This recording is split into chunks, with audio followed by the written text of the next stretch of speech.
বন্ধুরা আজকেও লাভ ক্ষতির বেশ কয়েকটি টাইপের অঙ্ক করব, যে অঙ্কগুলি পরীক্ষায় বারবার এসেছে। তো চলো ক্লাসটা শুরু করা যাক। দেখো এখানে যে কোশ্চেনটা দেওয়া আছে, একজন অসৎ ব্যবসায়ী ক্রয় মূল্যে পণ্য বিক্রয় করার দাবি করে, কিন্তু 1 কেজির পরিবর্তে 900 গ্রামে বেচে, তার লাভ বা ক্ষতির শতকরা হার কত? দেখো এই অঙ্কটা পিএসসিতে পড়েছে, আবার সেম অঙ্ক জাস্ট 900 গ্রামের জায়গায় 800 গ্রাম আছে, সেটা এসএসসি সিজিএলে পড়েছে। তো এই টাইপের অঙ্কগুলো কিভাবে সলভ করবে? প্রথমে দেখবে কতটা কম মাপ দিচ্ছে। কম মাপ মানে কি, দেওয়ার কথা ছিল তো 1 কেজি, কিন্তু দিচ্ছে 900 গ্রামে। 1 কেজি মানে কি 1000 গ্রাম, 1 কেজি মানে 1000 গ্রাম, 1000 গ্রামে দেওয়ার কথা ছিল কিন্তু দিচ্ছে 900 গ্রামে। তাহলে কতটা কম দিচ্ছে সেটা উপরে লিখবে, বিযুক্ত 900, এটা কম দিচ্ছে। 1000 গ্রামে দেওয়ার কথা দিচ্ছে 900 গ্রাম, তাহলে কম মাপটা আগে উপরে লিখবে, ডিভাইড বাই যে ভুল মাপটা দিচ্ছে। কত ভুল মাপটা দিচ্ছে? 900 গ্রামটা, 900 গ্রামটা নিচে লিখবে। এটাকেই যেহেতু শতকরা লাভ বা ক্ষতির হার বার করতে বলেছে, এটাকে 100 দিয়ে গুণ করে দাও, ঠিক আছে? তো 100 ডিভাইড বাই 900 গুণিত 100, ঠিক আছে? তো এই দুটো শূন্য কেটে গেল, 100 ডিভাইড বাই 9, ঠিক আছে? 100 ডিভাইড বাই 9 হলে কত হবে? 11 পূর্ণ 1-এর 9%, যেহেতু পজিটিভে আছে তার জন্য লাভ হবে, মানে 11 পূর্ণ 1-এর 9% লাভ হবে। দেখো এখানে এককটা কেজিতে ছিল, কেজি আর গ্রামে। তো এই টাইপের অঙ্ক যখন এককটা অন্যতে থাকবে সেক্ষেত্রে কীভাবে করবে? তো চলো দেখে নিয়ে যাক। দেখো নেক্সট যে কোশ্চেনটা দেওয়া আছে, এক অসাধু কাপড় ব্যবসায়ী ক্রয় মূল্যে দ্রব্য বিক্রয় করে, কিন্তু 1 মিটারের পরিবর্তে 96 সেমি দেয়, তার লাভের হার কত? তো কি বললাম, ভুল মাপটা উপরে লিখবে। ভুল মাপ কত? 1 মিটার দেওয়ার কথা ছিল কিন্তু 96 সেমি দিচ্ছে। 1 মিটার মানে কি, মিটার পর ডেসিমিটার তারপর সেন্টিমিটার, মানে 1 মিটার মানে 100 সেন্টিমিটার। তো 100 সেন্টিমিটার দেওয়ার কথা ছিল কিন্তু দিচ্ছে কত? 96। তাহলে কতটা কম মাপ দিচ্ছে সেটা উপরে, ডিভাইড বাই যে ভুল মাপটা দিয়েছে সেটা নিচে, গুণিত 100। তো 4 ডিভাইড বাই 96 গুণিত 100, 4 দুগুণে 8, 16, 4 4-এ 16, আবার 4 দিয়ে কাটবে, 4 6-এ 4 25-এ, তাহলে অ্যান্সার কত হলো? 4 পূর্ণ 1-এর 6%, এত পার্সেন্ট লাভ হবে, ঠিক আছে? দেখো নেক্সট যে কোশ্চেনটা দেওয়া আছে, এক লেবু বিক্রেতা তার সমস্ত লেবুর 40% বিক্রি করো, 420টি লেবু বাকি থেকে গেল, মোট লেবুর সংখ্যা কত? দেখো 40% বিক্রি করেছে, ঠিক আছে? তো 40% বিক্রি করলে বাকি থাকছে কত? বাকি থাকছে কত? 100 বিযুক্ত 40 মানে হচ্ছে 60% বাকি থাকছে, ঠিক আছে? যেহেতু 40% বিক্রি করেছে, বাকি থাকছে 60%। দেখো এরপর প্রশ্নেই বলেছে তার লেবু বাকি রইল 420টি, তাহলে আমরা কি লিখতে পারি? 60% সমানই হচ্ছে 420টা লিখতে পারি। আর সমস্ত লেবুর সংখ্যা মানে কি 100%, তাহলে 60% সমান যদি 420 হয়, তাহলে 100% সমান কত হবে? 100% সমান 420 ডিভাইড বাই 60 গণিত 100। এই ক্যালকুলেশনে করলে অ্যান্সার চলে আসবে 0067। তাহলে সমস্ত লেবুর সংখ্যা কত? 700টি। 100% মানে সমস্ত লেবু, তো সমস্ত লেবুর সংখ্যা 700টি, ঠিক আছে? একজন টর্চ বিক্রেতা একটি টর্চ ক্রয় মূল্যের চেয়ে 10% কমে বিক্রি করেন। যদি তিনি আরও 332 টাকা বেশি দামে বিক্রি করেন তবে তার 20% লাভ হতো। টর্চটির বিক্রয় মূল্য কত? তো এই টাইপের অঙ্ক কিন্তু আগেও ক্লাসে করেছি, কিন্তু সেখানে আমরা কীটা বার করছিলাম বলো তো? ক্রয় মূল্যটা বার করছিলাম। এখানে দিয়েছি বিক্রয় মূল্যটা বার করতে হবে। তো সেটা কিভাবে করবে? তো চলো দেখে নিয়ে যাক। দেখো এই টাইপের অঙ্ক যখন ক্রয় মূল্যটা বার করতে বলবে, কীভাবে বার করবে? সিপি কস্ট প্রাইস বা ক্রয় মূল্য বার করতে বললে কী জিনিসটা বলেছিলাম? যত টাকা অধিক মূল্যে দিয়েছে সেটা উপর লিখবে, 332 টাকা অধিক মূল্যে দিয়েছে, 332টা উপরে লিখেছি, ডিভাইড বাই লাভের পার্সেন্টেজ 20 যুক্ত ক্ষতির পার্সেন্টেজ 10 গুণিত 100। পাচ্ছি কত? 332 ডিভাইড বাই 30 গুণিত 100। এটা আমরা ক্রয় মূল্যটা পেয়ে গেছি, কিন্তু আমাদের বার করতে বলেছি বিক্রয় মূল্যটা এসপি। ঠিক আছে, তো এখানে দেখো প্রথমে কোশ্চেনে বলে দিয়েছে, দেখো ক্রয় মূল্যের চেয়ে 10% কমে বিক্রি করেন। ঠিক আছে, ক্রয় মূল্যের চেয়ে 10% কম, সিপি আর এসপি, আমাদের এসপিটা বার করতে হবে।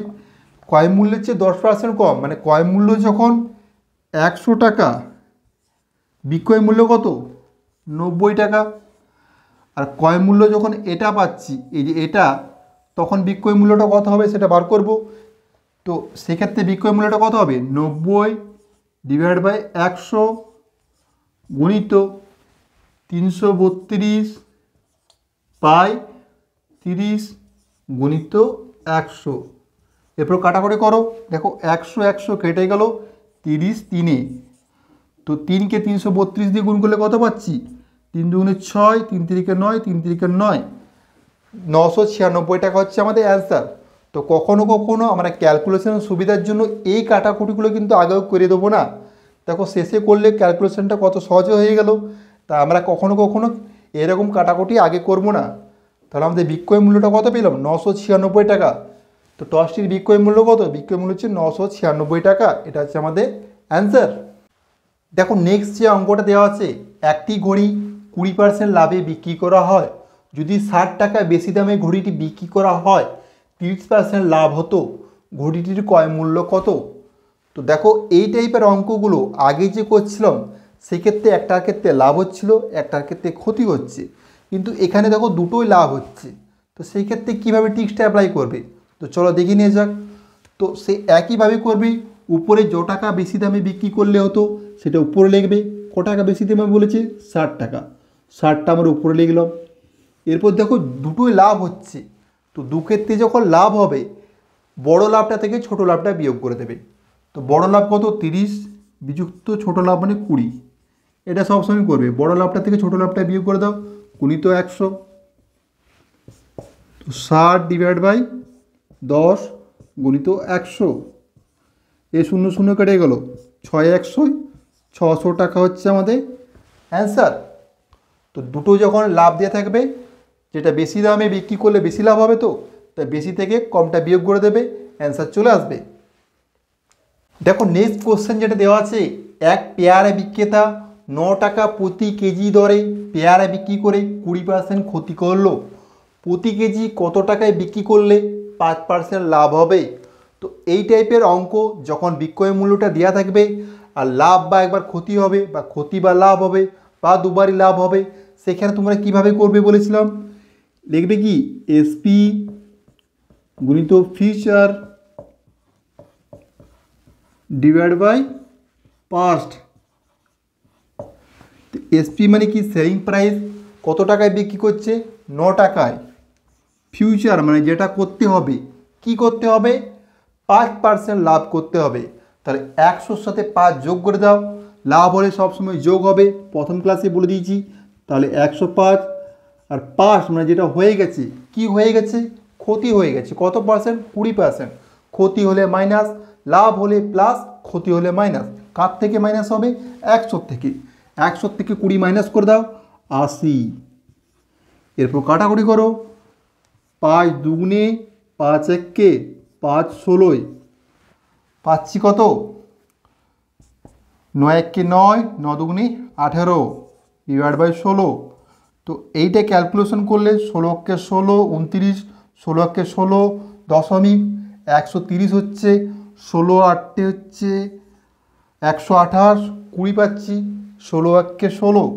দেখো আমাদের অ্যান্সার আছে 11.81 টাকা। তো এরপর দশমিকের মানে আরও মান হবে, কিন্তু করার দরকার নেই যেহেতু অ্যান্সার পেয়ে গেছি। তাই 11.81 টাকা এটা হচ্ছে আমাদের অ্যান্সার।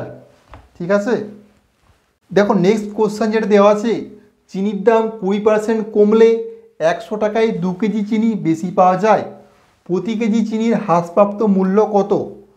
তো 100 টাকায় 2 কেজি চিনি বেশি পাওয়া যায় যদি চিনির দাম 20% কমে। তো 100 টাকার 20% মানে কি 20 টাকা, এই 20 টাকা কমলে কত কেজি চিনি বেশি পাওয়া যায়, 2 কেজি। তো ডিভাইড বাই 2 করে দাও, তাহলে প্রতি কেজি চিনির মূল্য, হ্রাসপ্রাপ্ত মূল্য কত, 10 টাকা। 10 টাকা হচ্ছে আমাদের অ্যান্সার।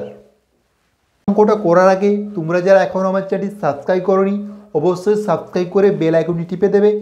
আর তোমরা যারা আমার চ্যানেলটা নিয়মিত ফলো করো, প্রত্যেকটা ক্লাসের শেষে একটা করে হোম টাস্ক দেওয়া থাকে, সেই হোম টাস্কের অ্যান্সারটা অবশ্যই দেবে। তবে আমি বুঝতে পারবো তোমরা অঙ্কগুলো শিখতে পারছো, করতে পারবে পরীক্ষার সময়, নাহলে কিন্তু করতে পারবে না। Practice makes perfect. তোমরা যত প্র্যাকটিস করবে তত তোমরা অঙ্ক ভালো হতে পারবে। প্র্যাকটিস না করলে অঙ্ক কোনোদিনই কেউ ভালো হয়নি আর ভবিষ্যতেও হবে না। তাই যত প্র্যাকটিস করবে তত অঙ্কই ভালো হতে পারবে। তাই হোম টাস্কের অ্যান্সারগুলো অবশ্যই দেবে। প্রত্যেকটা ক্লাসের শেষে একটা করে হোম টাস্ক দেওয়া থাকে, সেই অ্যান্সারগুলো অবশ্যই দেবে। ঠিক আছে, তো চলো এবারে নেক্সট অঙ্কটা করা যায়। একজন বিক্রেতার কাছে 50 কেজি আলু আছে। 50 কেজি আলুর একটি অংশ সে 8% লাভে এবং বাকি অংশ 18% লাভে বিক্রয় করে। সামগ্রিকভাবে তিনি 14% লাভ করেন। 18% লাভে তিনি কত অংশ বিক্রয় করেন?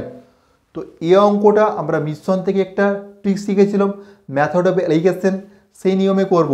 কিভাবে চলো দেখে নিয়ে যাক। তো 18% লাভ আর একদিকে কত 8% লাভ, ঠিক আছে। সেখান থেকে সামগ্রিকভাবে কত পার্সেন্ট লাভে যাচ্ছে? 14% লাভে যাচ্ছে, ঠিক আছে। এরপর অ্যালিগেশন নিয়ম কি? বড়টা থেকে ছোটোটা বিয়োগ করে কোনাকুনি লিখবে, ঠিক আছে। 18 থেকে 14 বিয়োগ করে এই কোণে লিখতে হবে। এই কোণে লিখলে কত হবে?